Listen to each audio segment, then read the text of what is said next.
Bismillah Allahumma. Friends, Assalamu alaikum wa rahmatullahi wa barakatuhu. Today I'm going to talk about a very critical topic, very relevant to the political aspect of Islam, the political slash administrative aspect of Islam. And that is, what form does the Islamic leadership, the Islamic State, what form does it take? And what is this question is modern democracy as it is practiced today, as it is implemented today, the liberal Western tradition of democracy, is that a proper form of government for the Muslims? Is that an appropriate form of government for the Muslims? Is that a form of government for the Muslims which fulfills the ideal of Khilafah? Because the reason I'm making this video is because there is now a fitna coming in this ummah. It came from those that are from the political fikr. First, I want to introduce what is the political fikr. The political fikr of the 20th century of the Common Era. Bismillah.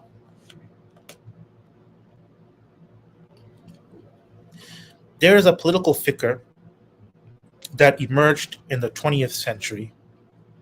It is associated with thinkers and individuals such as Abul Ala Maududi, Sayyid Qutb, and those who followed in their footsteps from among various thinkers and activists and even warlords and fighters. They adopted the fikr of Maududi, Sayyid Qutb, and their likes, Taqiyuddin al-Nabhani. This is the fikr, you could call it the political fikr, the Ikhwani fikr, the so-called Islamist, ideology. And this fikr it is influenced by Western European political ideologies, particularly Marxism and Leninism.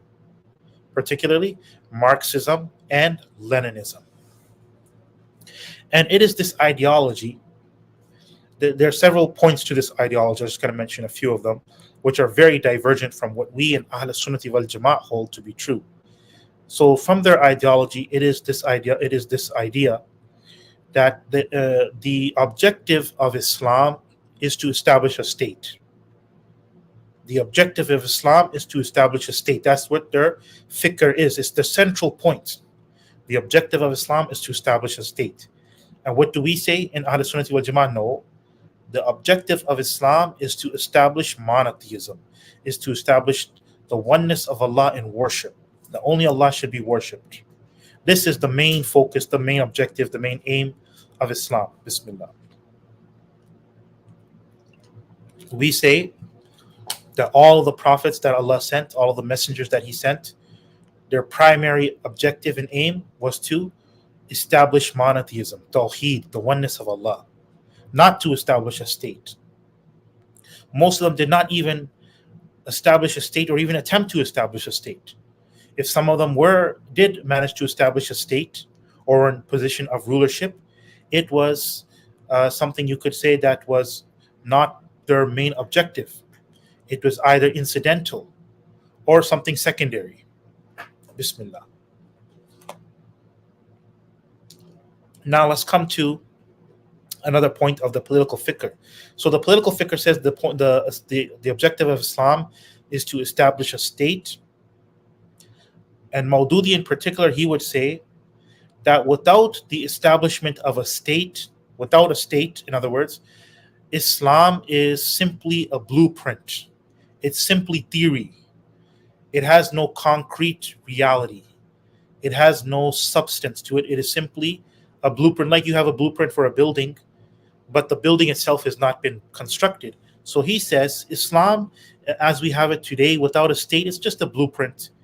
The Quran and the Hadith just give us a blueprint, but Islam will only be materialized when, it will only be constructed as a building when you have the state, when you have control of a state, when there is an Islamic state.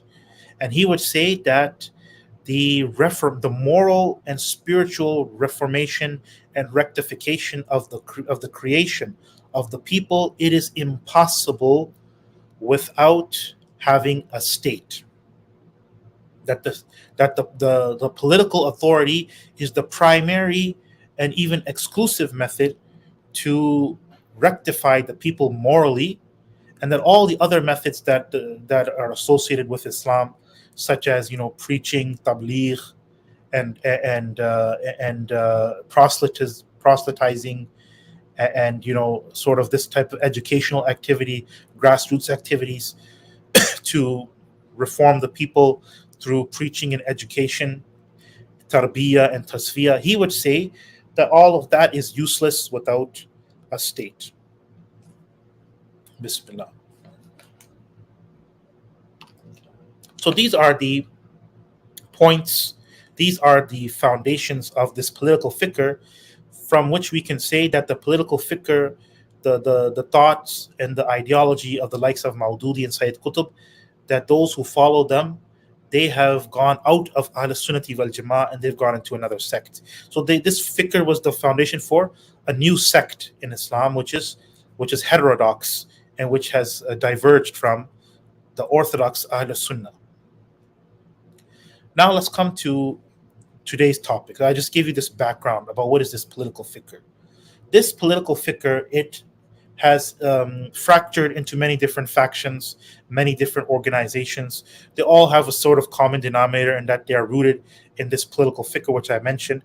But today there are a multiplicity of organizations and movements which claim to be Islamic, who are trying to promote this fikr or practically establish the aim of the fikr, which is the establishment of an Islamic state, such as the Muslim Brotherhood and its various affiliates or various offshoots, or the Jamaat Islami that you have in the Indian subcontinent, particularly in Pakistan, and the branches that are in India are inconsequential, and the branch that is in Bangladesh is also inconsequential. But this group called Jamaat Islami, they are devoted to the fikr of the founder, which is Abu Ala Maududi. Bismillah.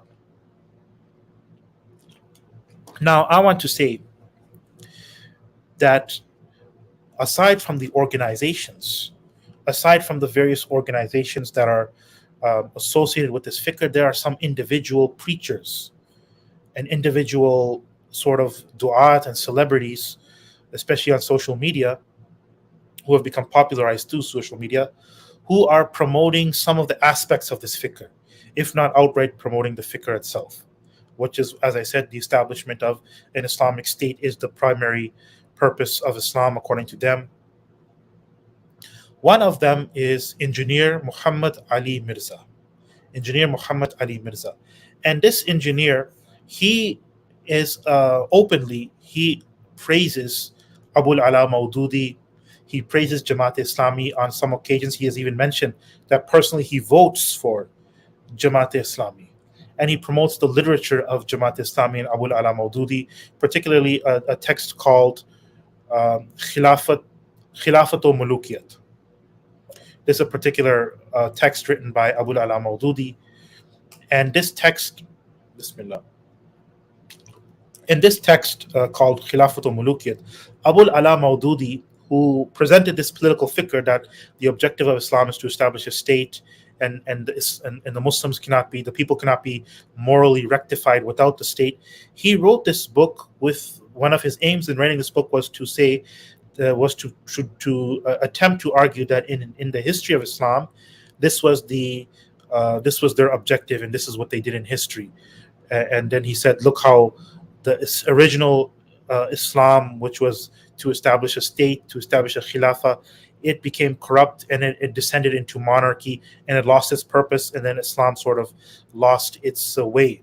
This was the reason why he wrote this book. This is what he's trying to, this is the thesis of the book, you could say, from using historical arguments.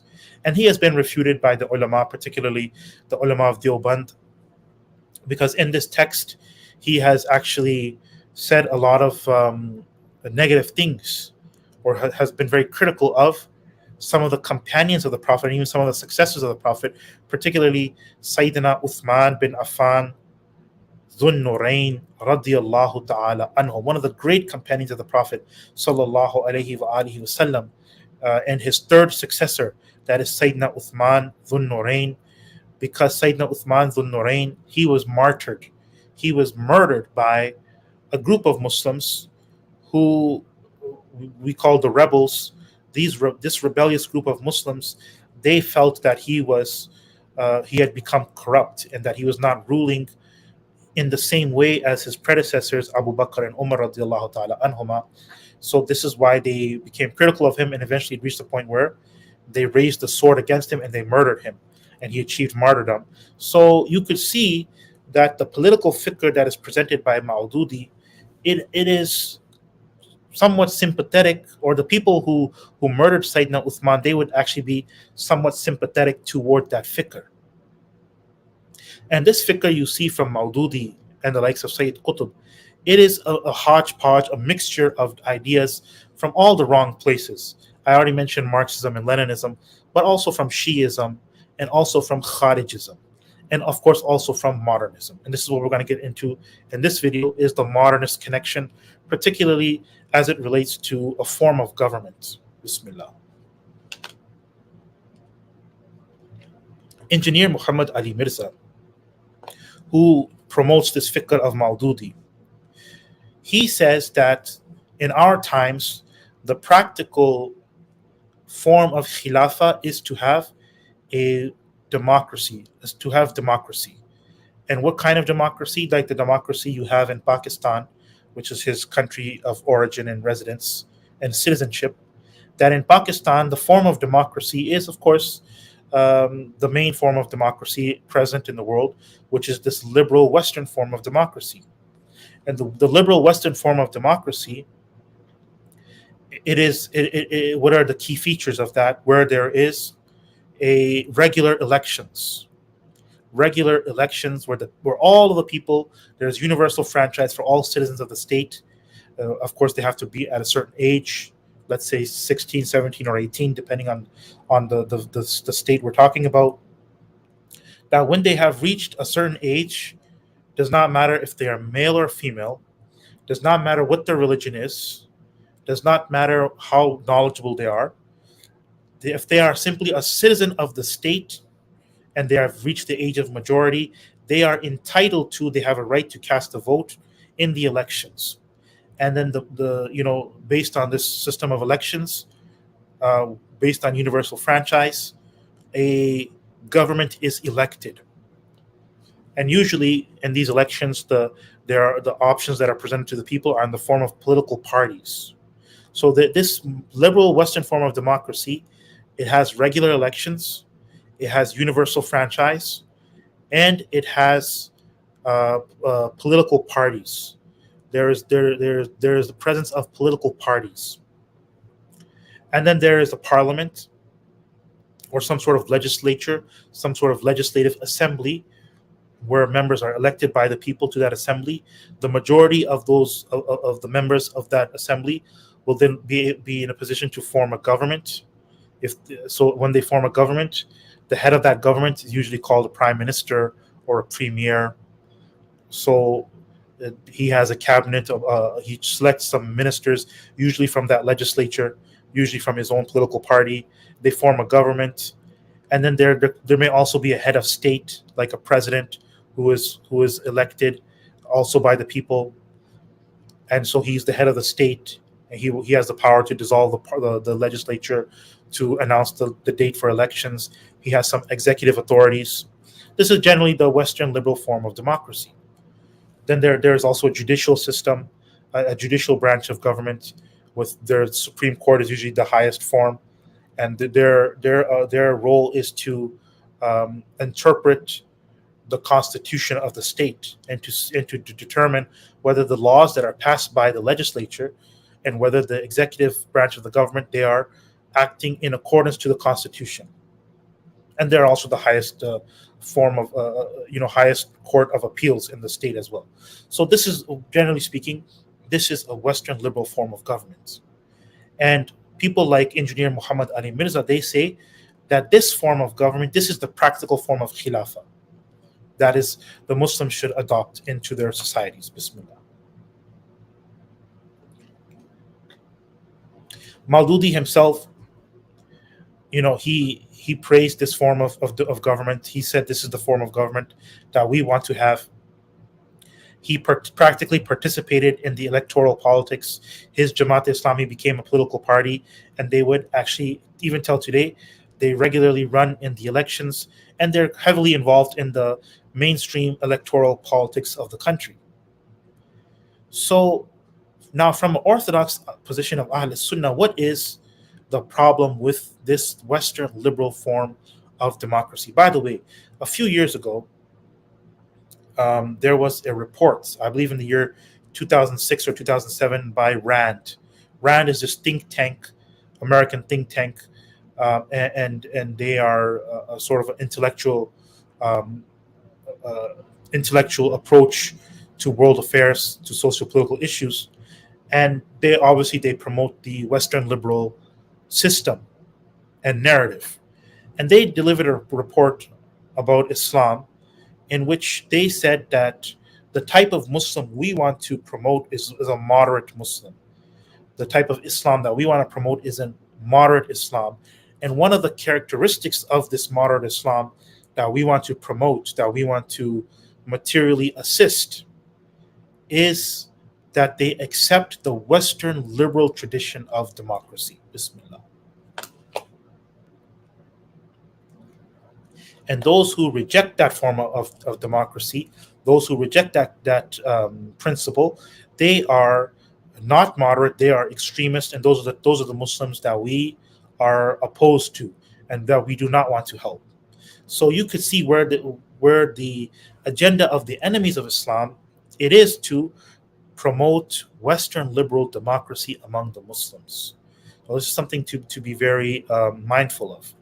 Now, what is our problem with democracy, particularly the Western liberal form of democracy? First of all, Islam promotes the institution of shura, and shura means consultation, and it's mentioned in the Quran. There's an entire chapter in the Quran called Surah Ash-Shura.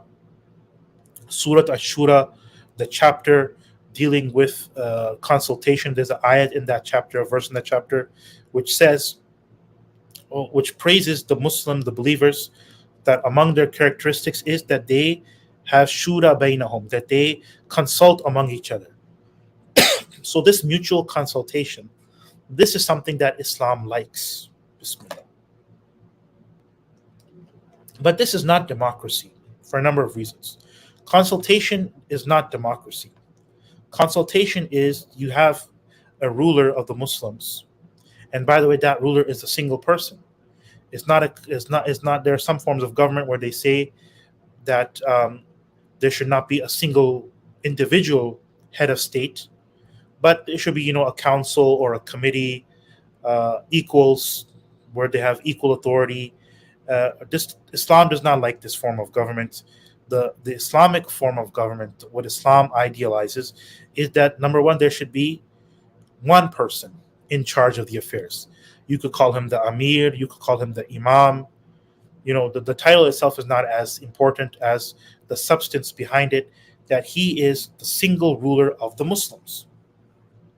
And he's one individual, and he is a man, not a woman, because the Prophet sallallahu alaihi wasallam, he dispraised the Persians in particular, because at one point in time, during the lifetime of the Prophet sallallahu alaihi wasallam, the Persians, they made a woman into their empress.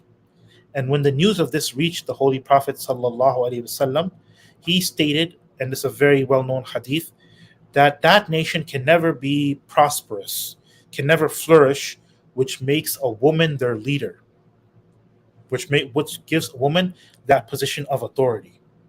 So right off the bat, you can see that the liberal Western tradition of democracy, it emphasizes that women are equal participants in the system, that women can be elected, that they have the right to vote, they have the right to run for office, including the highest office in the land. Bismillah.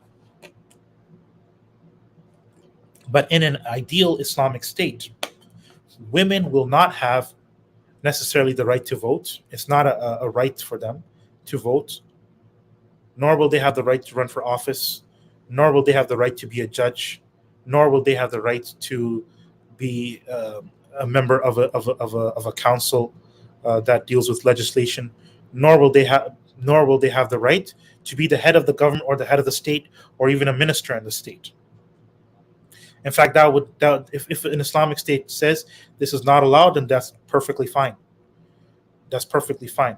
And this is where the likes of those who follow the so-called political fikr, the so-called Islamist ideology, including engineer Muhammad Ali Mirza, this is where they deviate from, because they accept the principle of universal franchise, enfranchisement. So they accept the this principle that everyone has the right to vote, regardless of gender, sex, religion, or creed. And here's another problem with democracy. In the Western liberal form of democracy, it says that it does not matter if you are a Muslim or a non-Muslim. Everyone is equal citizen of the state and have the same rights. This is totally against the Islamic ideals. In Islamic state, a Muslim would be superior, have a superior form of citizenship toward a non-Muslim. Not that the non-Muslim will not have any rights at all. The non-Muslim will have rights and will be protected, but certainly will not be the equal of a Muslim. That in an Islamic state, there is a distinction of the citizenry on the basis of religion. Bismillah. A distinction in their rights, a distinction in how they are treated. Absolutely, there will be that distinction. And in an Islamic state, how could a non-Muslim become a judge? How could a non-Muslim, especially, see, when we talk about judge, we mean a judge for the people in general. In an Islamic state, an ideal Islamic state, the Jews and the Christians will have a right to appoint leaders and judges for their own community and representatives for their own community. And historically, that was the case. For example, historically, the Jewish community, they had a type of leader called the Rosh Galut, the head of the exile, the exilarch. Or in Arabic, it was called the Ras al Jalut, the head of the exile, because the Jews, they consider themselves to be in exile until the Messiah comes. So until then, they would have a leader who would represent their community, who would be the leader of the community. It was known as the exilarch. So in an Islamic state, the exilarch, his position, it was recognized that he is the spokesman of the Jewish community. He is the leader of the community. He can come and to the Muslim leader and convey his concerns and represent the concerns of his community. So this sort of system where the non-Muslim minorities have their own sort of tribunals and own sort of mini states within a state for their own affairs, particular issues of their affairs was recognized, and I believe that's actually better for them. If you think about it from being a minority, it would be better to have this form of representation, this sort of a mini state within a state sort of setup, rather than to be equal citizens. Because in a democracy, there is always the phenomena of majoritarianism, where if the majority decides to oppress the minority through the ballot box, that this is always not only a theoretical possibility, but has actually occurred in history. And we are even seeing it today in places like India, which claim to be the largest democracy in the world, yet the Muslims, who in theory are supposed to have equal rights and are also afforded the right to vote and to run for office, yet practically speaking, we see that the situation of the Muslims is deplorable because of brute majoritarianism. This is a different subject, but this is also one of the flaws of democracy. Bismillah.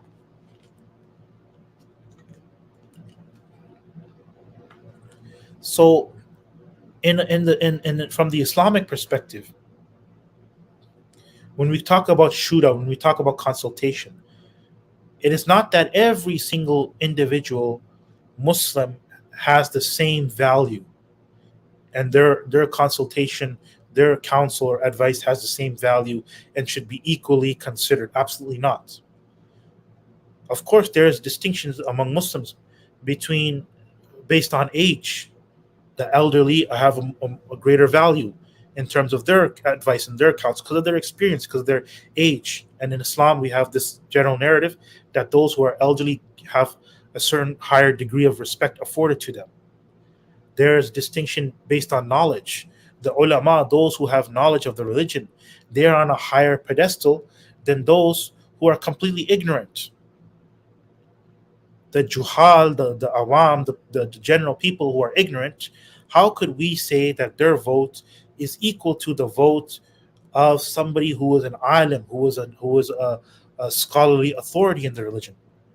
This is a problem with democracy, that it makes no distinctions based on age, based on knowledge, and based on piety. How could we say that those Muslims that are known for their piety, who are constantly, you see them in the mosque, they're praying 5 times a day in the mosque, they are they are known for their good deeds, they're constantly making dhikr of Allah, they're constantly doing good deeds, they're constantly fasting and praying and doing tahajjud and other good deeds, which from which we can recognize that they are from the class of those who are pious, from the awliya Allah.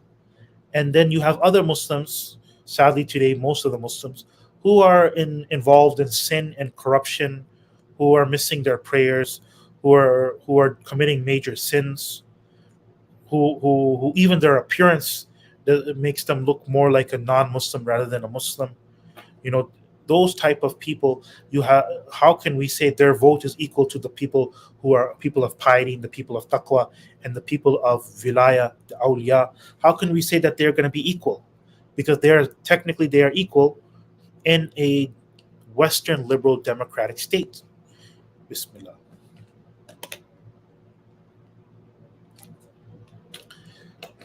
So obviously, from an Islamic perspective, democracy is problematic. Now, here I must be fair and say that those who, from the so-called political fikr, including engineer Muhammad Ali Mirza, who promote democracy, they at least recognize that in terms of legislation, uh, the parliament or the legislative assembly, they would not have the authority to make legislation that is contrary to the Quran and the Sunnah. They would only have authority to make legislation in those matters in which there is discretion. Where the Quran and the Sunnah are silent means these are discretionary matters, matters of ijtihad, matters of ikhtiyar, where the people have ikhtiyar, where they can make their own decision, uh, because the Quran and the Sunnah, it has authorized them in a certain limited field where you have ikhtiyar. And he gives the example. Engineer Mirza often he gives this example. You have a group of people who have gathered at a place, social gathering, and they want to drink something. So they decide, okay, we're going to have the same drink for everybody. We're going to order some drinks, but what kind of drink should we order? And for this, we're going to have consultation. We're going to have a vote, and whatever the majority votes for, we're gonna choose that drink. However, we will only be able to have a vote for the drinks which are halal. So off the bat, we're gonna not have the option of drinking things which are haram, alcoholic beverages. That's going to be off because that's haram. Because Allah has declared that haram.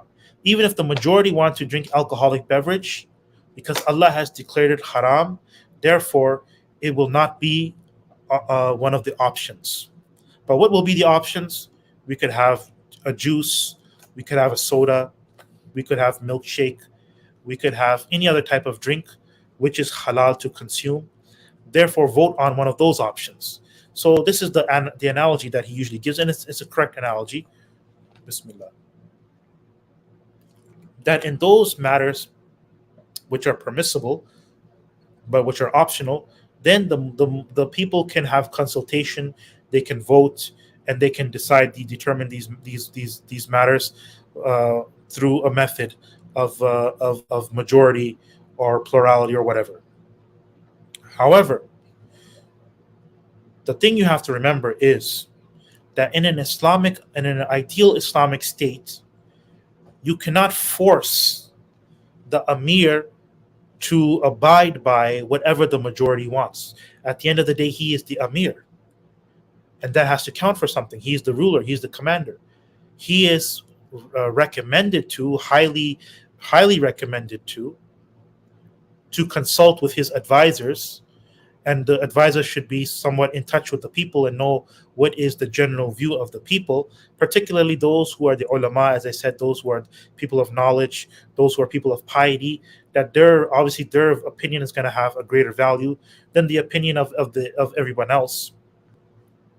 So the Amir should surround himself with a council, a committee of people who are number one, priority should be given to age, priority should be given to level of knowledge, and priority should be given to level of piety.